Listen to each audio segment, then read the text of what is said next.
Hello, it's Charles with Uber Eats. Today is Monday, the 21st of April, 2025, and I am blessed. I got the wake-up call today, and I got to see another day. Right now, it is 4:02 a.m., and sunrise time is 7:04 a.m. And according to Google, the weather today is going to be a slight chance of rain through the afternoon, and we're looking at a high temperature today of 84 degrees in the Rio Grande Valley. They weren't calling for rain yesterday, but when I was out doing my trips, my deliveries, I did come across a slight sprinkle, just kind of a mist. It wasn't much of a rain. It didn't rain at all around my house, so I was able to get in my steps later in the day, so I was thankful for that. I wasn't expecting any rain in the area, but once I came across some rain, my only concern was that I wasn't going to get my steps in, but that didn't hamper my exercise, so that was a blessing yesterday. I did do my weigh-in this morning. After I went to the restroom, I weighed in at 134.8, which is comparing that result from last Monday, I'm 0.6 pounds less than last Monday. And the only thing I can contribute that to is the extra walking I'm doing. I had only the first half of the month through the 15th, I'd only been walking on 5 miles on Tuesdays and 5 miles on Thursdays. But because I have a renewed interest in hitting my 1,000-mile walk goal, and my cousin inspired me to not give up on that resolution for walking in 2025, I've upped my walking for the month, going into the second half of the month, and I think that's what's attributed to additional weight loss going into the last of this month. So I may have to focus on trying to get more calories into my meals at the buffet if I want to maintain my weight and not lose any more. I also checked my ketones. I've been doing that. I did that last Monday, and I think that was the first time I've been starting to check them. But I'm dark purple again, which is what I expected coming out of this 72-hour fast. As of 4 a.m., I'm at about 65 or 66 hours fasted of this 72-hour fast. My plan is to break this fast around 1 or 2 o'clock this afternoon. I feel good. If I'm being honest, my energy levels are a little bit low compared to last Monday. I feel a little bit weak.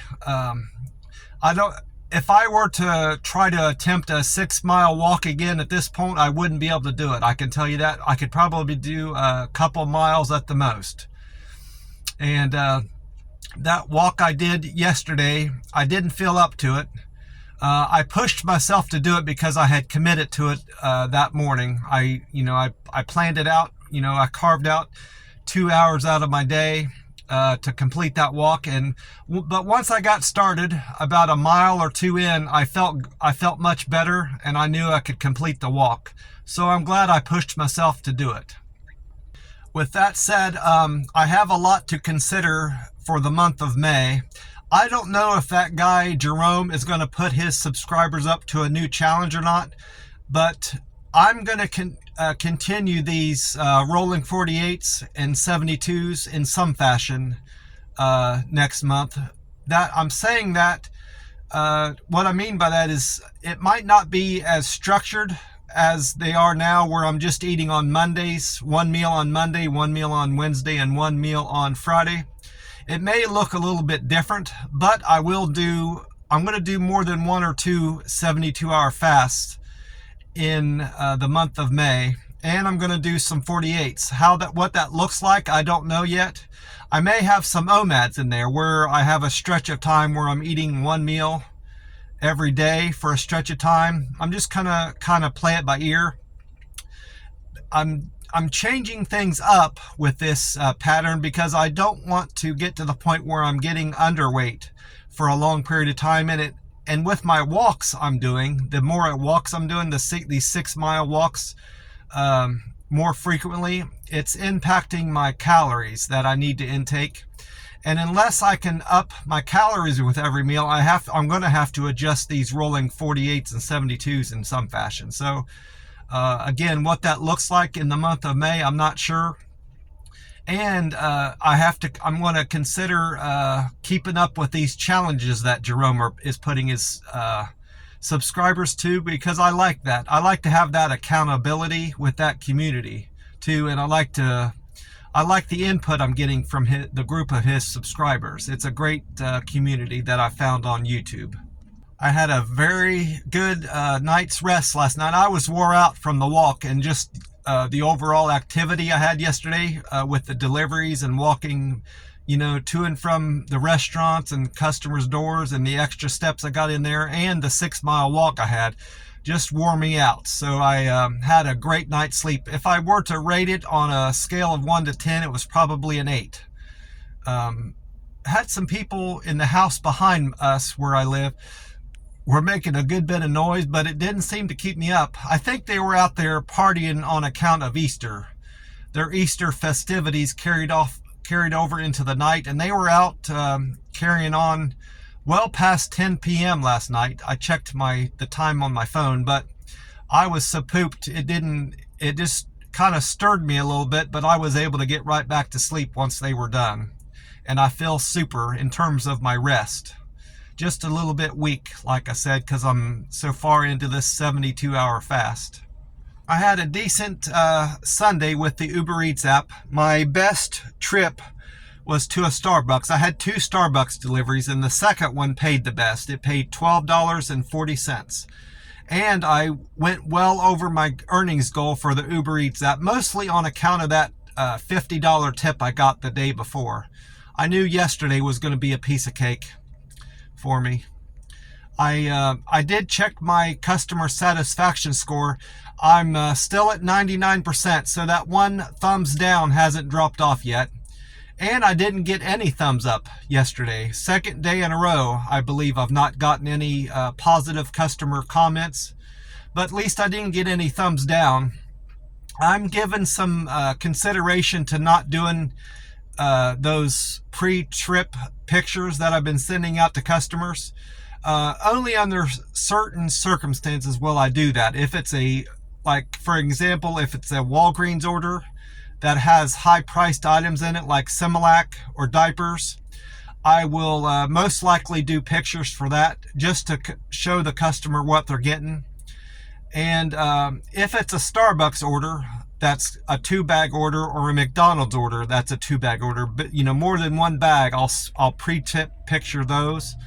But the reason I'm not gonna do that routinely with the majority of my customers, it doesn't seem to be getting any positive feedback from the customer in terms of them responding to the picture. I haven't gotten any responses back from the pictures I've been sending, and it's not resulting in thumbs up. So it's not paying off for me, and the customer doesn't seem to appreciate it.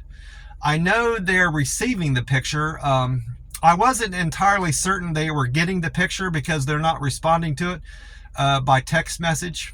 I went on Reddit and explained to the Reddit community I belong to, Uber Eats delivery drivers, and I explained to them why I'm doing that and how I'm doing it. I'm attempting to call I send them a call, and then I hang up real quick, and then I use that call to attach a text message with the picture saying, "Hey, this is Charles with Uber Eats. I'm on my way with your McDonald's order or Wendy's order, whatever it is." And I explained that whole process to them, and I confirmed that the customer is getting that text message with the picture. So they're getting the message, they're just not responding to it in any fashion. So I'm just gonna not do that as often. It doesn't seem to be paying off for me. Well, after I was done with my Uber Eats deliveries, I went back to the house to drop off my papers and put my charging cable in my room and hit the restroom. The landlord was there. His truck was there, so I knew I was going to be seeing him when I went in. I wasn't sure what he was there for because he had just been there the day before to mow the grass. But apparently that guy that's in the room across from me that I share the restroom with, bathroom, he has moved out. I had kind of suspected that was going to be the case because Thursday last week, he was in a heated argument over the phone with someone, and I wasn't eavesdropping on his call, but he was right outside my bedroom window. The porch is back, the backyard is right there, and he was out there arguing with somebody on the phone. And from what I can gather from the call, it sounded like he was talking to our landlord, because he was talking about something about being late with the rent, and he's doing the best he can, and this, that, and the other thing. So it was pretty clear, evident to me that he was talking to our landlord, and he was being quite disrespectful. I gathered from the talks I've had with the landlord that he's a very reasonable man and quite lenient on things, and as long as you pay the rent on time and generally keep the house in good condition, he's fine. He don't have any qualms with anything else you do in the apartment. You have to be quiet at night generally and be respectful for your other roommates, but that's pretty much, he's pretty much in line with other landlords I've had. He's not he doesn't has strict rules and stuff like that, so I don't have any problems with him. But I don't know what this guy's deal was in terms of him being behind with rent. You're not going to find any cheaper rent here in the valley than what we're paying here. And this guy has a job. He's always in and out going to his work, whatever he's working, wherever it is. I don't know. So I don't know where his plan is on moving. He's not going to get any better circumstance, in terms of rent and having an agreeable landlord. But nonetheless, he has moved out. His room, the room to his door, is open, and the light's on with the fan on. And he's left some trash in his room, which is also disrespectful in my opinion. He left some of his possessions there too. A piece of artwork that his kid did is still up on the wall, and some of his sundries are still in the room that he left behind. And he left some sundries in the bathroom, in the little closet there in the bathroom. So any place I've left it presentable. And any place I've rented, and I take all my stuff with me. I don't leave my stuff behind. Even if I'm gonna throw it away, I don't leave it there for somebody else to throw out. And he left a bath towel draped over his closet door in there, and he left a pair of shoes, and there was some other things I can't remember, some boxes, stuff that he was going to pack his stuff and he left behind, and newspaper. I checked out the bedroom just because I was curious if it was bigger than mine and what all things he had in there. So I went in and snooped around a little bit. I didn't see the harm in that since he was gone. But the landlord was there yesterday basically just to check on the room, I'm assuming, to see what condition he left his bedroom in, which wasn't good. Well, after I dropped off my stuff in the room and talked to the landlord a little bit, I went back out on my walk, which was a struggle. Like I explained, I wasn't feeling all that good, worn down. My battery was low, I should say. But I forced myself out there. And once I got started, I felt much better. I got my second wind, I suppose, is what I should say. And I did another 6-mile walk. I had assumed that this 6-mile walk was going to put me at 115, but I wasn't 100% sure on that. Towards 115 towards my 1,000-mile walk goal. So I went back into my app and tracked my steps for each month just to look at it at a different way. And I saw I did 25 miles in January, 25 miles in February, March I did 15. And the reason I did less miles in March is because that was kind of a transition month, and that was also the month I was planning on going back up to Oklahoma to get the rest of my stuff.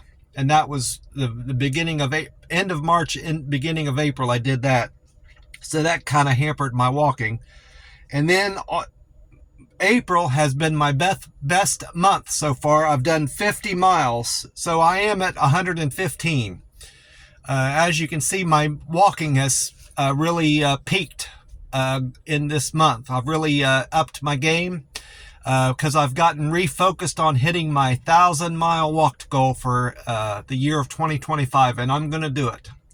If I'm one way or the other, I'm going to hit that goal. Well, I got back to the house after my walk, and my intention was to lay down and take a nap, even though, I generally don't do that. I try to stay up as late as I can into the evening so I can sleep through the night, soundly.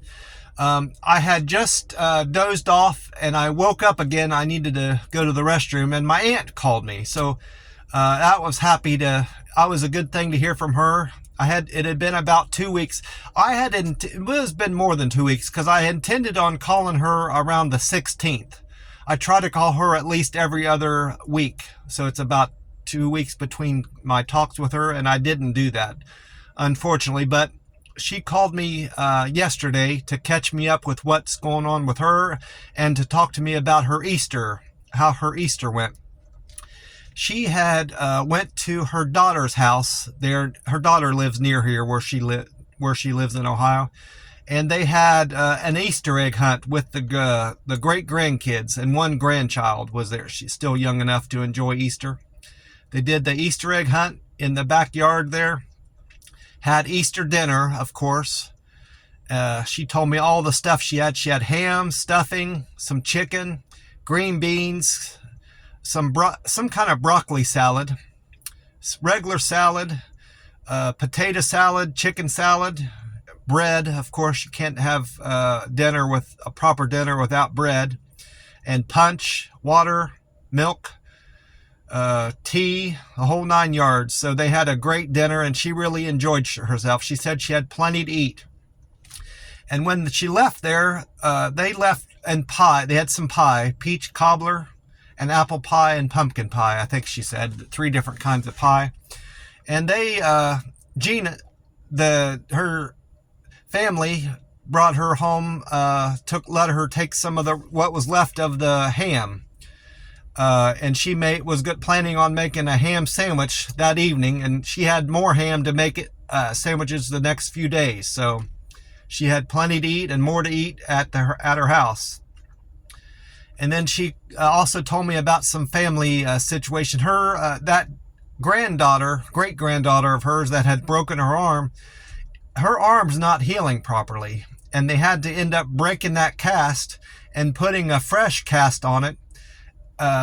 What they ended up having to do was putting a pin in her arm because her arm, for whatever reason, wasn't healing properly. So they had to put a pin in her arm and then put a cast over that. So the situation with that is what I understood, and my aunt confirmed this.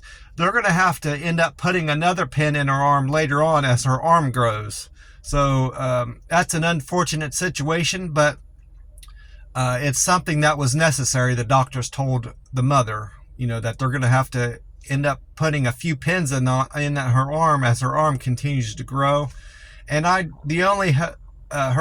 aunt is concerned that only concern my aunt has is with as long as her arm heals properly and grows properly, is because she's so young. I think she's only 6 or 7 right now. Aunt also told me that she's not been sleeping well on account of her diabetes, has been waking her up more often at night. She's been eating just the same and getting the same amount of activity.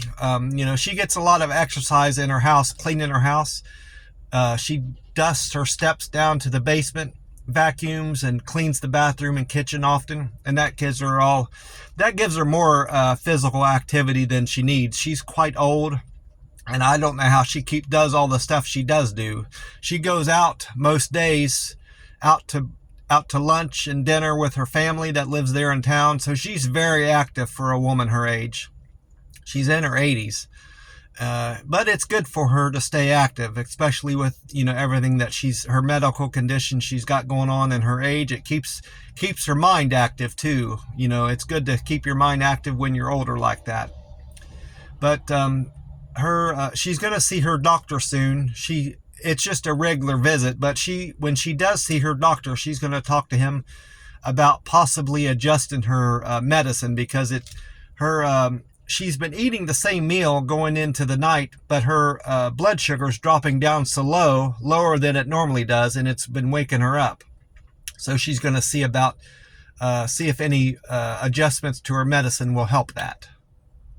My aunt also said she's going to be writing me soon, and that how much she enjoyed getting the Easter card and birthday card I sent her, and letters. I sent her a package of a few letters, and a letter with each of her birthday card and her Easter card. So she said she enjoyed getting all that, and she's going to write me a letter soon. And I told her I'd be writing her, of course, soon. I try to write her every month and send her a letter and a card, and she says she really enjoys that. I was the only one that sent her an Easter card. Well, that's about it for me. I'm just going to wrap up this 32-hour fast at the buffet I go to, and I'm going to focus on protein, and that should help my energy level, get me perked back up. And I've got one more 72-hour fast for the month of April.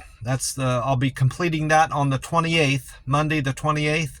And after that, going into the next month, I'm going to focus on and see how I want to adjust these rolling 72s and 48s to make May successful for me. I like skipping eating over the weekend. That's a good pattern of eating for me, especially with how I'm incorporating it with my walks.